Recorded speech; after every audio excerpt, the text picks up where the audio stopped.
లక్ష్యమును జీవమును ఆధారము నీ వాక్యము నా త్రోవకు.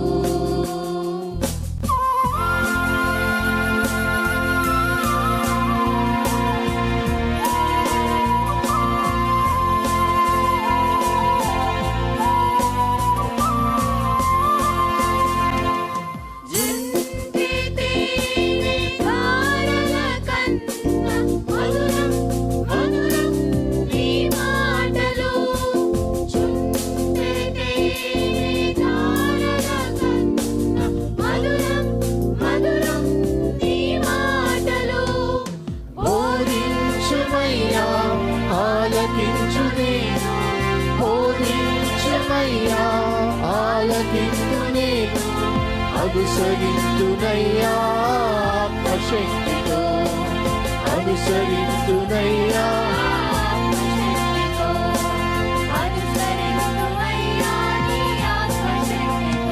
ప్రియమైన సహోదరి సహోదరులకు ప్రభు నామమున శుభములు. దేవుని దయాసంకల్పం చొప్పున ఏర్పాటు చేయబడిన ప్రభుతో ప్రారంభం అనుదిన ధ్యాన కార్యక్రమం క్రీస్తునందల ప్రేమతో మిమ్మల్ని ఆహ్వానించుచున్నాను. జుంటె తేనె ధారల కన్నా మధురమైన వాక్యము మన ప్రాణమును సేదతీరుస్తుంది, మన మార్గమును సరిచేయునది, నిత్యరాజ్యమునకు మనను చేర్చున్నది దేవుని వాక్యము. అటువంటి జీవార్థమైనటువంటి వాక్య ధ్యానం ద్వారా మన దినమును ప్రారంభించుట ఆశీర్వాదకరం. ప్రభుతో ప్రారంభం, తద్వారా ప్రతిక్షణము ఆయన మనతో, మన వెంట కాపరిగా, పోషకుడిగా ఉండాలని కోరుకుంటూ ప్రార్థనతో ప్రారంభిద్దాం. ఆయన ఆశీస్సులు ఆశీర్వాదములు సదా మనకు తోడైండునుగాక. సమానులెవరు ప్రభో, నీ సమానులెవరు ప్రభో, సమానులెవరు ప్రభో.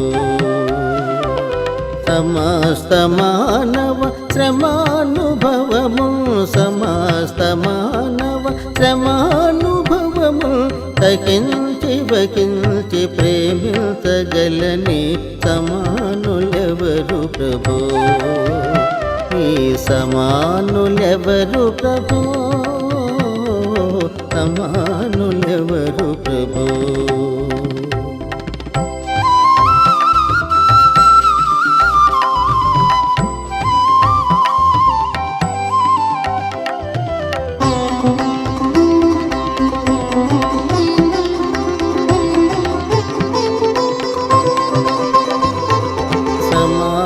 తత్వము సహోదరత్వము,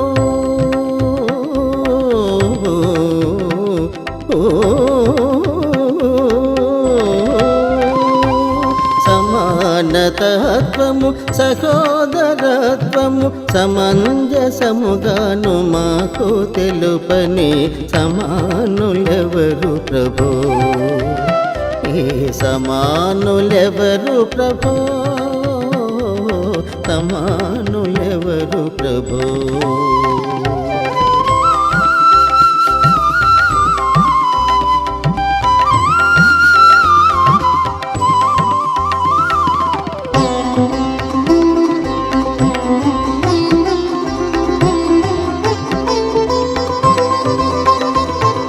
పరార్థమై భవ శరీరము సగిన,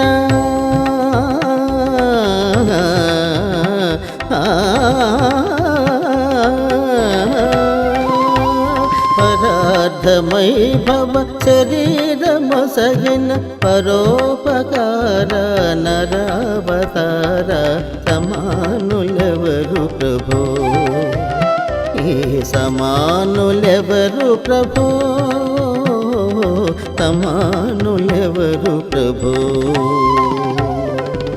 క్రీస్తునందు ప్రియమైన దేవుని సంగమా, మరొక నూతన దినమును దేవుడు మనకు అనుగ్రహించాడు. దేవునికి స్తుతులు చెల్లిస్తున్నాను. మరి దేవుని దయా సంకల్పాన్ని బట్టి ప్రతిదినము దేవుని వాక్యాన్ని ధ్యానం చేయటకు దేవుడు మనకు అనుగ్రహించిన తరుణాన్ని బట్టి దేవునికి స్తుతులు చెల్లిస్తున్నాను. రండి, మరొక నూతన దినం దేవుని వాక్యాన్ని ధ్యానం చేద్దాం. ప్రభుతో ప్రారంభిద్దాం.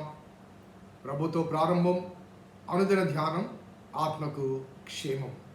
ప్రార్థన చేద్దాం. కృపగల దేవా దగల తండ్రి, మీ పాదములకు స్తోత్రము చెల్లిస్తున్నాం నాయన. మీ ఉచితమైన దయా సంకల్పాన్ని బట్టి మమ్మల్ని ప్రేమించి మీ వాక్యపు మర్మములు మాకు అనుదినము బోధిస్తున్న దేవా మీకు స్తుతులు చెల్లిస్తున్నాం. మీ లేఖనాల్లోంచి అనేక ఆధ్యాత్మిక సత్యాలు మేము నేర్చుకుంటున్నాం. మా నడవడిక సరిచేసుకోగలుగుతున్నాం. సరైన మార్గంలో నిన్ను అనుసరించగలుగుతున్నాం. అది మీరు మాకు అనుగ్రహించిన ధన్యత. కాబట్టి స్తుతులు చెల్లిస్తూ ఈనాటి వర్తమానం కొరకు మేము నిరీక్షిస్తుండగా మీరే మాకు కావలసిన వర్తమానం మీరే అందించమని వేడుకుంటూ మా రక్షకుడైన యేసు నామమున అడిగి వేడుకుంటున్నాం తండ్రి, ఆమేన్. 16 కీర్తనలు మనం ముగించాం. 17వ కీర్తనలోనికి మనం ప్రవేశించాం. దేవుని దయా సంకల్పాన్ని బట్టి మరి కొన్ని వచనాలు, ఒక వచనంలోనే 2-3 రోజుల ధ్యానాన్ని, కొన్నిసార్లు 2-3 వచనాలు ఒక దినపు ధ్యానంలో కొనసాగుతూ ఆ వచనంలోని భావము, ఆ భావములోని లోతైన అన్వయింపు అనుసరించి మనం ధ్యానం చేస్తూ ముందుకు సాగుతున్నాం. మరి ఈ 150 కీర్తనలు ముగిసేసరికి ఎంత కాలం ఉంటుందో తెలియదు. ఆ కాలం మనకుంటుందో లేదో తెలియదు. కానీ దేవుడు అనుగ్రహించిన తలంపు మేరకు ఈ ప్రయత్నంలో కొనసాగుతుండగా మీరిస్తున్న ప్రోత్సాహాన్ని బట్టి, చేయూతను బట్టి, సహకారాన్ని బట్టి, అంతరీతిగా మీ నుంచి కలుగుతున్న స్పందన బట్టి దేవునికి స్తుతులు చెల్లిస్తున్నాను. 17వ కీర్తనలో మనం ప్రవేశిస్తున్నాం. దేవుడు తన వాక్యం ద్వారా మనతో మాట్లాడినట్లుగా ఈ 17వ కీర్తన యొక్క ఉపోద్ఘాతాన్ని మరి ఈ దినము ధ్యానం చేద్దాం. ఈ కీర్తన పై భాగంలో వ్రాయబడిన మాట దావీదు ప్రార్థన అని ఉంది. దావీదు ప్రార్థన అని ఉంది.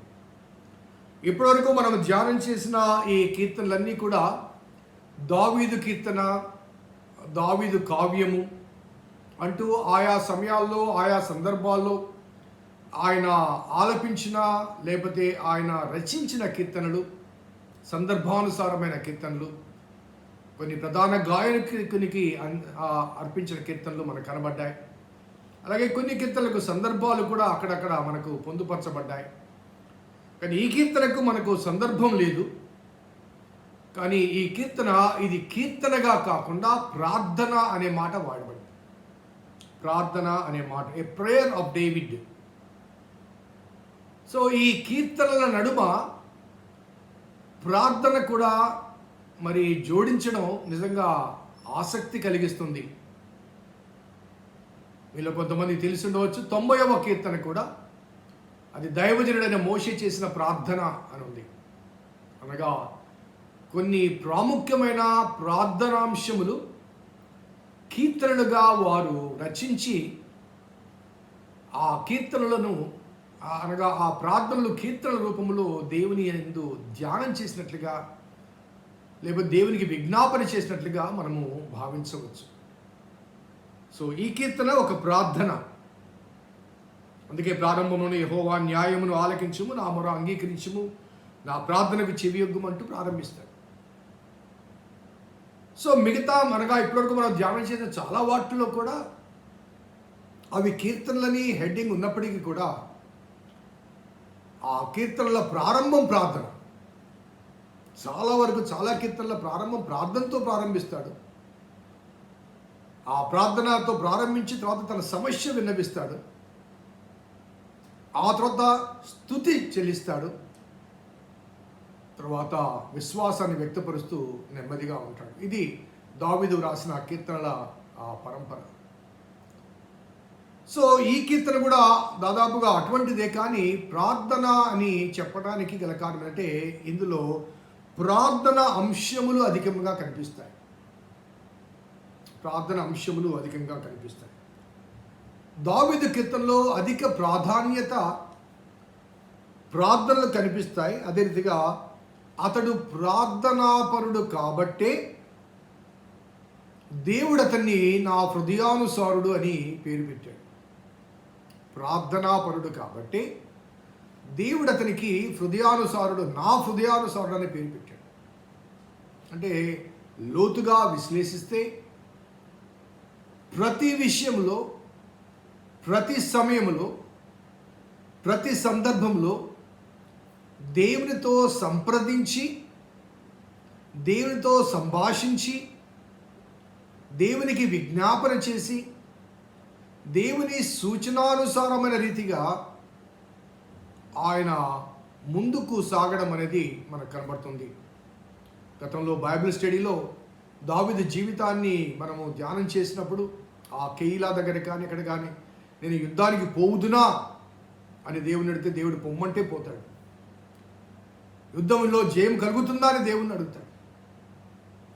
అలాగే ఆ ప్రజలు సౌలుకు అప్పగిస్తారన్న వాస్తవం తెలిసినప్పుడు, సౌలు తరుముతూ వస్తున్నారని తెలిసినప్పుడు దేవుని ప్రార్థన చేస్తే, ప్రభువా ఈ ప్రజలకి ఇంత సహాయం చేశాను కదా, మరి ఈ ప్రజలు సౌలుకు నన్ను అప్పగిస్తారంటే దేవుడు చెప్తాడు అప్పగిస్తారని. అప్పుడు దావీదు ఆ ప్రాంతం నుంచి వెళ్ళిపోతాడు. ఆ రీతిగా ఆ దావీదు జీవితంలో చాలా సమయాల్లో, చాలా సందర్భాల్లో ప్రార్థన ద్వారా దేవుని సంప్రదించి ఆ దేవుని యొక్క సూచనల మేరకు తాను తన మూమెంట్స్, మరి కదలికలు కానీ, లేకపోతే అతని ప్రణాళికలు కానీ, ప్రయత్నాలు కానీ అవన్నీ కూడా జరిగిస్తాడు. మనకు తెలుసు, మందసాన్ని తీసుకుని వచ్చినప్పుడు నేను దేవదారు మ్రాన్తో కట్టబడ్డ ఇంట్లో ఉన్నాను, నా దేవుని మందసం గుడారంలో ఉంది. 2వ సమూయేలు 7వ గ్రంథంలో నాతాను పిలిచి నేను ఆలయం కట్టాలనుకుంటున్నా అంటే బెస్ట్ ఓకే అంటాడు నాతాను. ఆ తర్వాత దేవుడు ప్రత్యక్షమే నాతాను ద్వారా కూడదని చెప్పినప్పుడు అప్పుడు దావీదు చేసిన ప్రార్థన ఒకసారి జ్ఞాపకం చేసుకోండి. ప్రభువా ఇంతగా నీవు నన్ను హెచ్చించినకు నేనెంతటి వాడను, నా కుటుంబం ఈ పాటిని అంటూ ఆ 7వ అధ్యాయం చివరిలో ప్రార్థన చేస్తూ అంటాడు, ప్రభువా నీవు దేవుడవు కనుక నీ మాట సత్యం, నీవు సెలవిచ్చినావు కనుక నీ మాట చొప్పున నా కుటుంబాన్ని దీవించంటాడు. నీ మాట చొప్పున నా కుటుంబాన్ని దీవించంటూ ప్రార్థన చేస్తాడు. So A man of prayer always, in all seasons, in all situations, ప్రతి పరిస్థితులు కూడా ప్రార్థన ప్రార్థన ప్రార్థన. ఇంకొక మాటలో చెప్పాలంటే పాత నిబంధన గ్రంథంలో ప్రముఖంగా కనిపించే 3 వ్యక్తులు, ఇంకా మిగతా వారు కూడా ఉన్నారు, కానీ అబ్రహాము కానీ, మోషే కానీ, దావీదు కానీ, మిగతా వారందరూ వీరి తర్వాతనే ప్రాధాన్యతలోకి వస్తారు. ఈ 3లో ఉన్న ప్రత్యేకమైన అంశం ఏంటంటే ప్రార్థన. ఈ 3 కూడా ప్రార్థన పరులు కాబట్టి దేవుడు అధికంగా వారిని ప్రేమించాడు, అధికంగా వారిని వినియోగించుకున్నాడు, అధికంగా వారిని ఆస్వాదించాడు. అబ్రహాము, మోషే, దావీదులు పాత నిబంధనలో కానీ, కొత్త నిబంధనలో కానీ, ఇశ్రాయేలు జాతిలో కానీ, జీవితంలో కానీ వారికి ఉన్న విశిష్టమైన స్థానం,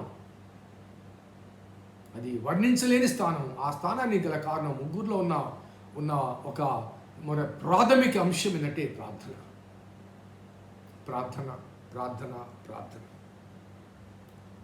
ఒక మాటలో చెప్పంటే దావీదు జీవితంలో ఈ ప్రార్థన నువ్వు పోల్చి చుట్టానికి నడి సముద్రంలో నావలో ఉన్న ఒక వ్యక్తి వలె దావీదు ఉంటాడు.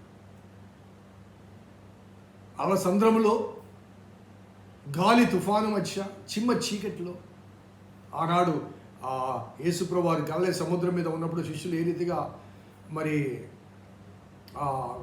బాధపడ్డారో, భయపడ్డారో ఆ రీతిగా అల సముద్రంలో ఉన్న దావీదు జీవితం సింహాసనానికి ముందు కానీ, సింహాసనం తదుపరి కానీ అతని జీవితం అంతా కూడా అల్లకల్లోలమై ఏ దరి చేరాలో, అద్దరి ఏ దరిలో ఉందో తెలియని అయోమయ స్థితిగతుల నుంచి తన జీవితాన్ని కొనసాగింపచేశాడు.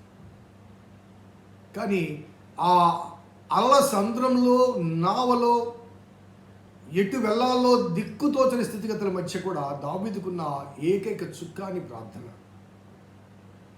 ఏకైక దిక్సూచి ప్రార్థన, ఏకైక నిరీక్షణ ప్రార్థన. ఆ ప్రార్థన ద్వారా తన చుట్టూ ఎన్ని సమస్యలు ఆవరించి ఉన్నప్పటికీ కూడా ప్రార్థన ప్రార్థన ప్రార్థన ప్రార్థన. రేపటి దినము ఫాదర్స్ డే సెలబ్రేట్ చేసుకుంటున్నాం. చాలా ఆసక్తితో ఎదురు చూస్తున్నాను నేను కూడా. యాజ్ ఎ పేరెంట్గా ఐ ఎంకరేజ్ యూ, ఒక తండ్రిగా నీవు ప్రార్థనాపరుడవైతే నీ కుటుంబం అనేకమైన ఆశీర్వాదాలు పొందుతుంది. అనేకమైన ఆశీర్వాదాలు పొందుతుంది. దావీదు కుటుంబంలో తన బిడ్డలతో అనేక సమస్యలు వచ్చినప్పటికీ కూడా దావీదు యొక్క భక్తిగల ప్రార్థన సంబంధమైన జీవితాన్ని బట్టి దావీదు సింహాసనం తరతరములు నిలిచింది. ఆ దావీదు గర్భంలోంచి దేవుని కుమారుడు వచ్చాడు. దేవుడు దావీదును వదిలిపెట్టలేదండి. దావీదుకి ఇచ్చిన వాగ్దానాన్ని కూడా దేవుడు విడిచిపెట్టలేదు, విస్మరించలేదు. సో ప్రార్థనాపరుడుగా, ఒక తండ్రిగా కుటుంబంలో ఒక ప్రార్థనా బలిపీఠాన్ని నిర్మించుకోవాలి. కుటుంబానికి తండ్రి యాజకుడిగా ఉండాలి. దేవుని వాక్యాన్ని ధ్యానం చేయాలి. కుటుంబాన్ని బిడ్డలకు బోధించాలి. బాల్యంలోని బాలుడు నడవలసిన త్రోవను వారికి నేర్పము, వాడు పెద్దవాడైనప్పటికీ దాని నుంచి తొలగిపోవడం చెప్పబడ్డ రీతిగా బాల్య దశలోనే బిడ్డలకు ఆధ్యాత్మిక ఓనమాలు నేర్పించాలి. సో ఫాదర్స్ డే సందర్భంగా let us make a pledge. దేవునితో ఒక నిబంధన చేద్దాం. ప్రభా, నా కుటుంబం నీవిచ్చిన ఒక బాధ్యత. ఆ కుటుంబాన్ని నీ కొరకు నేను పెంచాలి. కుటుంబ యజమానిగా నేను నీకు లెక్క చెప్పాలి. చివరిగా ఒక మాట చెప్పి నేను ఈ ధ్యానాన్ని ముగిస్తాను. ఏదైనా వనములో సర్పము హవ్వను శోధించింది. హవ్వ పండు తిన్నది. హవ్వ తీసుకొచ్చి ఆదాముకి ఇచ్చింది. ఆదాము తిన్నాడు. నేను మరలా చెప్తున్నాను, సర్పము హవ్వని శోధించింది. శోధించబడిన హవ్వ తాను తిన్నది, తన భర్తకు కూడా ఇచ్చింది. ఆదాము కూడా తిన్నాడు. కానీ సర్వము ఎరిగిన దేవుడు ఆదామును ప్రశ్నించాడు, ఆదామా నీవెక్కడున్నావని. సర్వము ఎరిగిన దేవుడు ఆదామును ప్రశ్నించాడు. ఎందుకంటే ఆదాము ఆ కుటుంబ యజమాని, ఆ కుటుంబ యాచకుడు. కాబట్టి ఒక తండ్రిగా నీకు అనుగ్రహించబడిన కుటుంబం విషయంలో నీవు లెక్క చెప్పవలసి వస్తుంది అన్న వాస్తవాన్ని గమనించి ఒక ఆధ్యాత్మిక బలిపీఠాన్ని నీ కుటుంబంలో నిర్మించుకుని స్వయంగా నీవు ప్రార్థనాపరుడవైతే నీ బిడ్డలు దారి తప్పినా, దారి తొలగినా సమస్తము క్రమపరిచే దేవుడు నీ ప్రార్థనను బట్టి నీ బిడ్డలను దీవిస్తాడు. నా ప్రార్థన బట్టి మన బిడ్డలను దేవుడు దీవిస్తాడు. అందుకే అక్కడ అన్ని సమస్యల మధ్య దావీదు ప్రాణం చేసినప్పటికీ కూడా ఆయన ప్రార్థన మరొక అంశం కనిపించదు. మరలా ప్రత్యేకించి చెప్తున్నాను, దావీదు దేవుని యొద్ద తప్ప మరి ఎవరి దగ్గర కూడా తన సమస్యలు చెప్పుకోలేదు, తన శ్రమను చెప్పుకోలేదు, తన ఇబ్బంది చెప్పుకోలేదు. సమస్తము దేవుని పాదాల దగ్గరనే ఆయన పరిష్కారాన్ని పొందాడు. ఒక మాదిరికరమైన జీవితం. మరి ఈ శ్రమల్లో, ఈ కష్టంలో తాను చేసిన ప్రార్థన అంశాలు మరి రాబోయే దినాలు మనం ధ్యానం చేద్దాం. ఈ ఫాదర్స్ డే సెలబ్రేట్ చేసుకునే ఈ అనుభవాల మధ్య let us be a model parent, a prayerful parent, so that our family may be blessed by God's blessings. ప్రార్థించుదాం. కృపగల దేవా, దయల తండ్రి, మీ పాదములకు స్తోత్రము చెల్లిస్తున్నాం నాయన. మీ ఉచితమైన దయా సంకల్పాన్ని బట్టి మమ్మల్ని ప్రేమించి దావీదు యొక్క ప్రార్థన అనుభవాన్ని మాకు జ్ఞాపకం చేసి ఆయన చేసిన ప్రార్థన ఉపోద్ఘాతాన్ని మేము జ్ఞాపకం చేసుకుంటాం. మీరు చూపిన కృపను బట్టి స్తుతులు చెల్లిస్తున్నాం. మేము కూడా ప్రభా ప్రార్థనాపరమైన మరి యోధులుగా మాకివ్వబడిన కుటుంబాల పట్ల బాధ్యత వహించే వరంగా మా జీవితాన్ని, మా ఆధ్యాత్మిక ప్రయాణాన్ని కొనసాగింపచేయటకు మీ కృపను అనుగ్రహించమని మా రక్షకుడైన యేసు నామమున అడిగి వేడుకొంచున్నాం తండ్రి. ఆమేన్. తండ్రి, కుమార, పరిశుద్ధాత్మ త్రియేక దేవుని దీవెన ఈ వాక్యం విన్న బిడ్డలకు వాక్యాభిలాషలకు సదా తోడేయును కాక. ఆమేన్. God bless you. దేవుడు దీవించును గాక.